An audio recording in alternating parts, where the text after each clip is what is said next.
अस्सलाम वालेकुम, कैसे हैं आप सब लोग। उम्मीद है कि बिल्कुल खैरियत से होंगे या नहीं, ये कहना थोड़ा सा मुश्किल है, क्योंकि आज जब बहुत से सार्फिन को उनके सुई गैस के बिल मिले तो उनकी हैरत की इंतहा नहीं रही कि उनके बिल 4 गुना, 8 गुना, 10 गुना, 20 गुना, 50 गुना, हर एक का बिलिंग अपनी मर्ज़ी से ही हुई थी और बहुत ज़्यादा बिल थे, जिस पे सार्फिन ये देखकर बहुत हैरान हो गए कि उनका तो घर में इतना सुई गैस का यूजेज नहीं है कि इतने ज़्यादा बिल जो है वो दिए जा रहे हैं।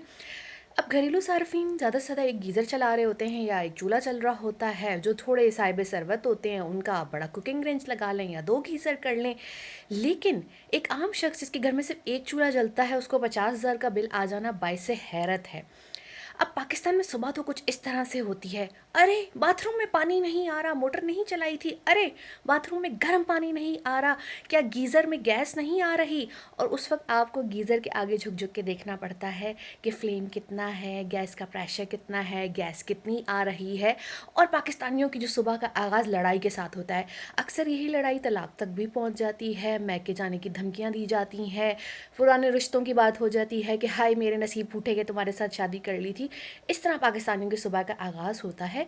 सुई गैस का प्रेशर ना होने के बराबर होता है और फिर भी इतने ज़्यादा बिल आए, तो ये बात बाइस से हैरत है।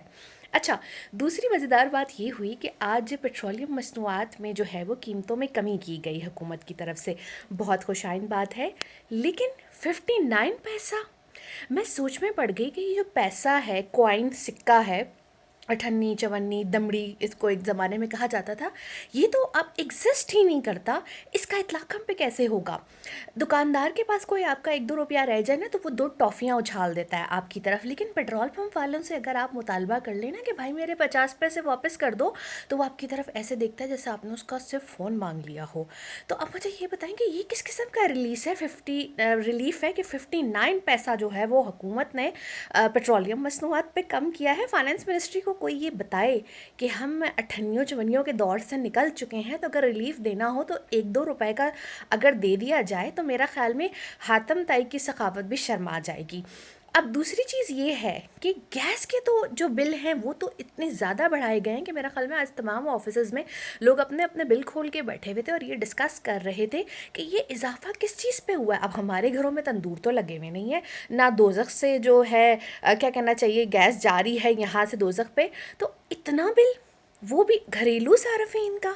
हुकूमत को ये चाहिए कि जो बड़े बड़े तब्दीली के दावे किए थे, इसका कुछ तो रिलीफ आवाम को भी मिले ना। अब देखें, अगर अब काफ़ी अरसा हो गया है, अब आप इस हर चीज़ का ब्लेम पुरानी हुकूमत पे नहीं डाल सकते, कुछ ब्लेम अपने ऊपर भी लें कि इतनी ज़्यादा ओवर बिलिंग, इतनी ओवर चार्जिंग हो रही है और कुछ पता ही नहीं चल रहा कि किस मैकेनिज़्म के तहत हो रही है कि जी 60 से 70% बिल ज़्यादा आ रहे हैं। और बिल भेजने वालों को तो ये भी नहीं पता होता कि महीने का आखिर चल रहा है या शुरू चल रहा है, और सैलरीज तो आई नहीं है। मीडिया वालों की तो वैसे ही सैलरीज नहीं आती। मेरा ख्याल में मीडिया वालों को तो स्पेशल किसने बना के डिस्काउंट करना चाहिए कि चलो आप इस तरह से पे कर लो, आप लोगों की तो तनख्वाहें नहीं 3-3 महीने आती हैं, आप बेकार पे काम कर रहे होते हो। लेकिन मुझे इस बात की बहुत हैरत है कि बिल्स इतने ज़्यादा आ रहे हैं और रिलीफ चंद पैसों में मिल रहा है। So that's a very strange. तो ये कैसी तब्दीली है, मैं ये आपसे पूछूंगी, और बल्कि मैं ये कहूँगी कि जो तब्दीली के अलमबरदार हैं वो वीडियो ना ही देखें या कमेंट ना ही करें। मुझे इजाज़त दीजिए। अल्लाह हाफ़िज़।